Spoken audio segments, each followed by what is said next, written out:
Anthropic పేరుని ప్రతి ఒక్కరు ఇంతకుముందు వినకపోయినా మోస్ట్ రీసెంట్ 2 to 3 డేస్కి అయితే ఖచ్చితంగా వినుంటారు.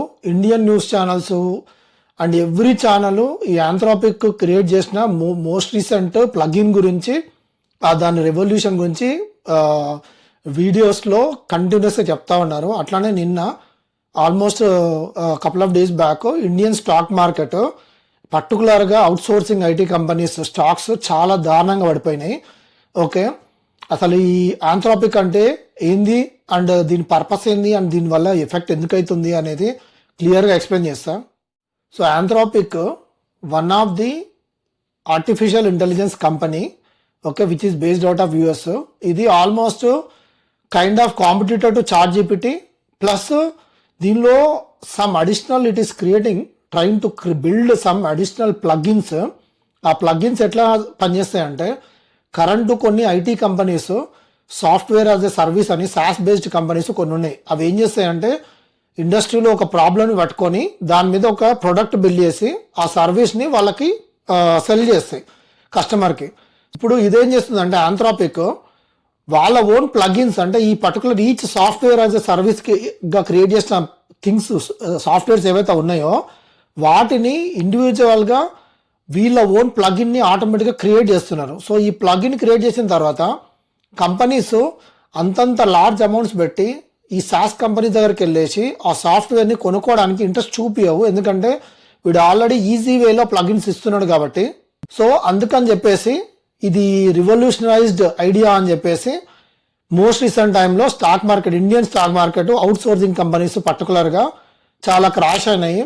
సో దీనివల్ల రకరకాల ఇంపాక్ట్స్ ఉన్నాయి, పాజిటివ్ సైడ్ ఉన్నాయి, నెగిటివ్ సైడ్ ఉన్నాయి.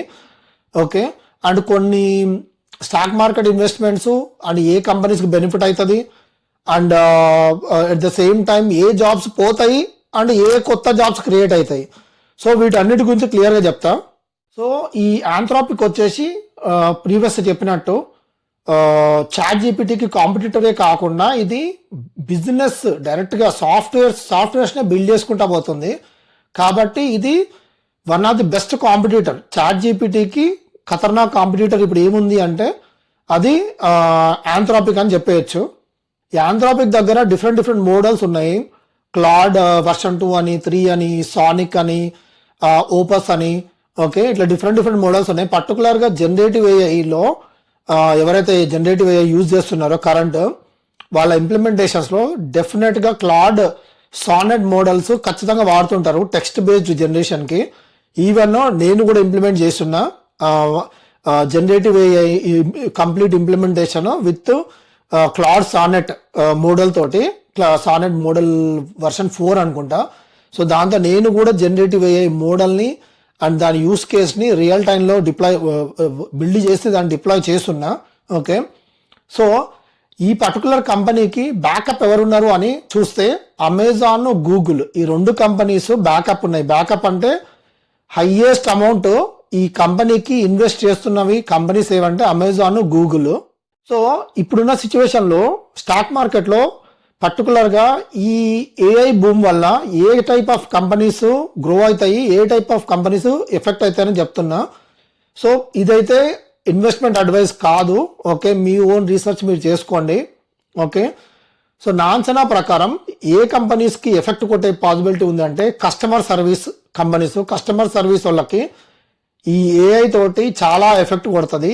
ఏఐలని చాట్ బాట్లతోటి జస్ట్ లైక్ దట్ రీప్లేస్ చేసి పడేయచ్చు. అండ్ ఇంకోటి చాలా మంది డేటా సైన్స్ అని మోస్ట్ రీసెంట్ ఒక 5 to 10 ఇయర్స్లో ఈవెన్ ఇండియాలో బ్యాచిలర్స్ డిగ్రీలో డేటా సైన్స్ మీద పర్టికులర్గా బ్యాచిలర్ డిగ్రీ చదివిన వాళ్ళు కూడా ఉన్నారు. వాళ్ళు మేజర్గా చేసే డేటా అనాలిసిస్ ఏదైతే ఉందో ఆ డేటా అనాలిసిస్ని ఏఐ చాలా ఫాస్ట్గా రీప్లేస్ చేసే పాసిబిలిటీ ఉంది.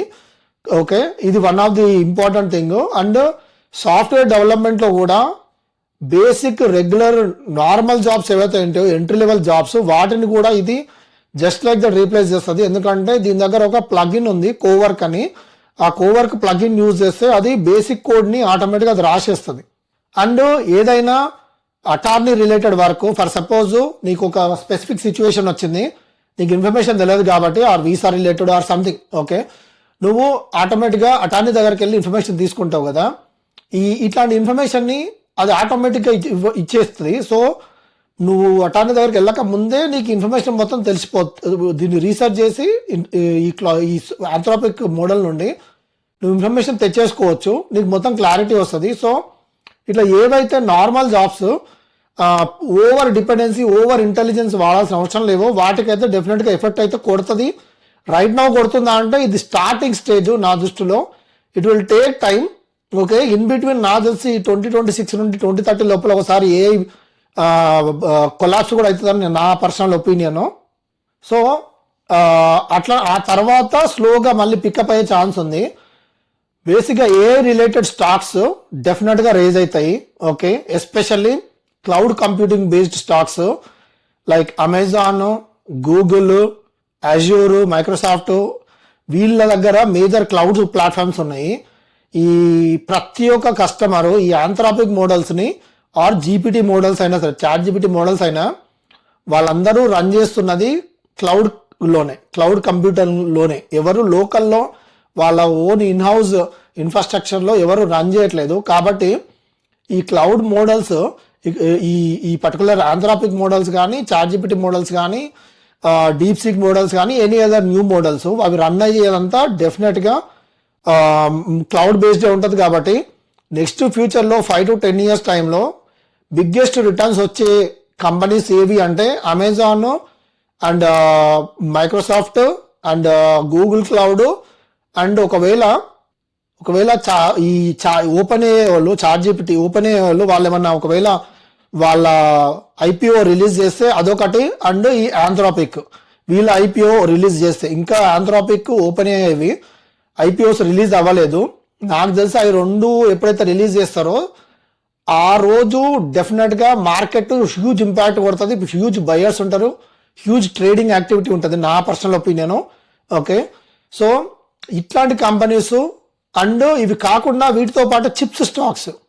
ఓకే, వీటికి ఎవరైతే చిప్స్ అందియాలో అట్ ద సేమ్ టైం మెమరీని అందివ్వాలో, ఎందుకంటే ఆబ్వియస్గా డేటా సెంటర్ రన్ అవ్వాలంటే వాటికి హై ప్రాసెసింగ్ సిపియూస్, జీపీయూస్ కావాలి అండ్ ఆ మెమరీ కావాలి. సో ఈ మెమరీ ప్రొడ్యూస్ చేసే కంపెనీస్, ఓకే, ప్లస్ ఈ చిప్స్ తయారు చేసే companies GPUs, CPUs like Nvidia, AMD, ఇట్లాంటి చిప్స్ కంపెనీస్ మీరు రీసెర్చ్ చేయండి ఏవి బెటర్ పొజిషన్లు ఉన్నాయో. అవి కాకుండా డిస్క్ ఏంటంటే మెమరీ కంపెనీస్, శాన్ డిస్క్ అని ఒక కంపెనీ ఉంది. అది నాకు తెలిసి ఈ 1.5 yearలో $10-20 నుండి $600 వరకు పోయింది. నాకు గుర్తున్న దగ్గర లాస్ట్ టైం నేను ఆ స్టాక్ చూసినప్పుడు. ఎందుకు పోయింది అంటే ఈ డేటా సెంటర్స్ అన్నింటిలో మెమరీ కావాలి.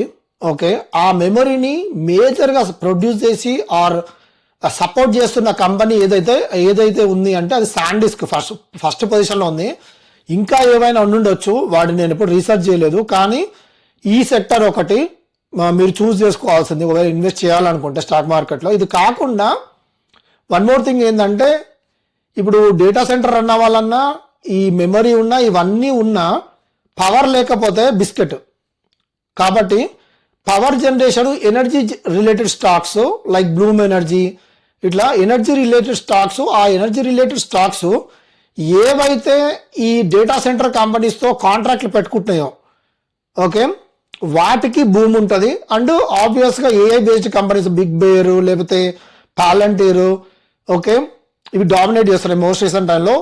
ఈ పర్టికులర్ స్టాక్స్ సైడ్ ఓకే డెఫినెట్గా స్టాక్ వాల్యూ పెరుగుతుంది 10 to 15 yearsలో.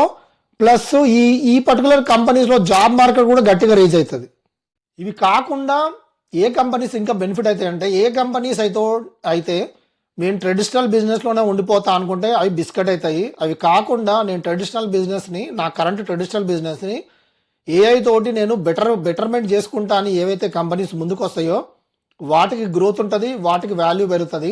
ట్రెడిషనల్ మెథడ్లోనే ఉండిపోతా అనుకునే కంపెనీస్ ఆగిపోయే ఛాన్స్ ఉన్నాయి. ఓకే, ఒకప్పుడు ఇంటెల్ కంపెనీ నేను ఇండియాలో ఉన్నప్పుడే తెలుసు 15 ఏళ్ల క్రితం.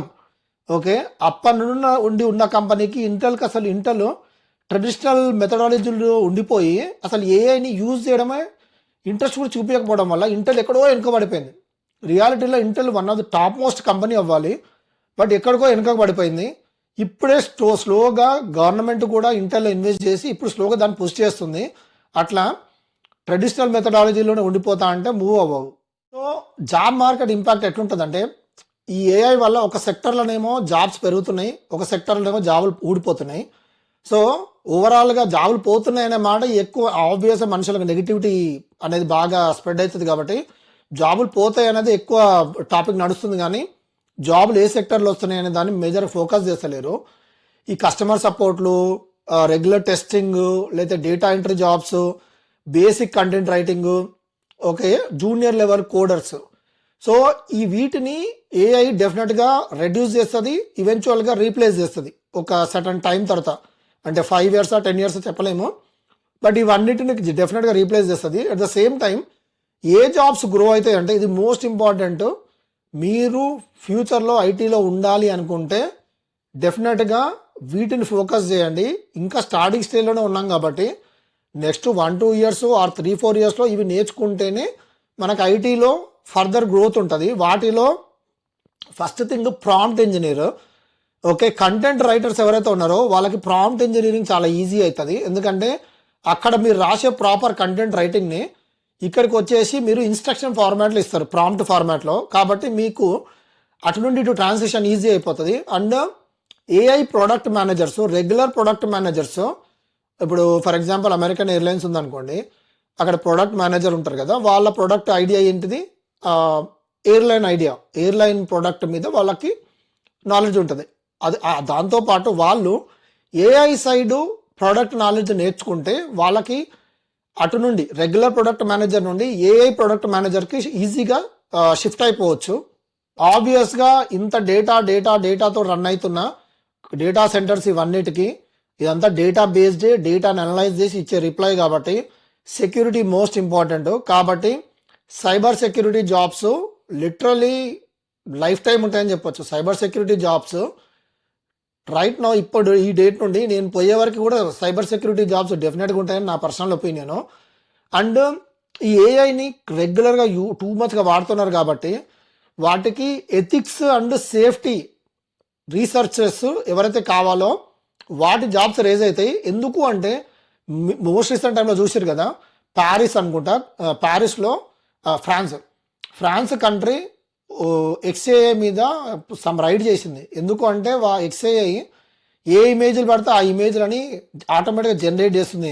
ఎందుకంటే అది ఎథికల్ వయలేషను, ప్రైవసీ వయలేషన్ అవుతుంది. కాబట్టి ఈ ethics and safety of AI ఈ వీటికి సంబంధించిన రీసెర్చ్ ఎవరైతే చేస్తారో ఆర్ జాబ్ ఆ సబ్జెక్ట్ ఎవరైతే ఫోకస్ చేస్తారో వాళ్ళకి డెఫినెట్గా చాలా గ్రోత్ ఉంటుంది లాంగ్ రన్నింగ్లో. ఆబ్వియస్ అందరూ తెలుసు machine learning jobs, engineers. So వీళ్ళకి కూడా హెవీ జాబ్ మార్కెట్ ఉంది. సో మీరు ఒక సైడ్ జాబులు పోతున్నాయనే దాన్ని ఫోకస్ చేసే కంటే ఎక్కడ జాబ్స్ పెరుగుతున్నాయో ఫోకస్ చేసి ఇంప్రూవ్ చేసుకుంటే మీకు జాబ్ స్కోప్ డెఫినెట్గా ఉంటుంది. సో ఒకప్పుడు చాట్‌జిపిటి ఒక ఫ్యూ ఇయర్స్ బ్యాక్, ఇప్పుడు ఆంథ్రోపిక్, నెక్స్ట్ ఇంకేదో వస్తుంది. బట్ ఓవరాల్గా ఈ ఏవి సస్టైన్ అవుతాయి, ఏవి సస్టైన్ అవ్వవు అనేది ఎవరికి తెలియదు. ఓకే, .com బబుల్లో కూడా .com తోటి ఎన్నో వెబ్సైట్లు క్రియేట్ అయినాయి, అన్ని బిస్కెట్ అయినాయి. ఓకే, ఒకప్పుడు యాహూ ఫేమస్ 2000 నుండి 2010 మధ్యలో. ఇప్పుడు యాహూ పెద్దగా వాడతలేరు. అట్లా ఏ కంపెనీస్ డెవలప్ అవుతాయి అనేది ఎవరికి తెలియదు. కానీ మనం మన సైడ్ నుండి చేయాల్సింది ఏంటంటే అప్స్కిల్ చేసుకోవాలి. నేను ఇంతకుముందు చెప్పిన టెక్నాలజీ స్టాక్ ఏదైతే ఉందో ఆ పర్టికులర్ సైడ్ మీరు ఫోకస్ చేసి నేర్చుకుంటే మాత్రం డెఫినెట్గా ఫ్యూచర్ మీదే. ఈ టాపిక్ మీద మీ కమెంట్స్ ఏంది అనేది పెట్టండి, చూద్దాం. Thank you. See in the next video.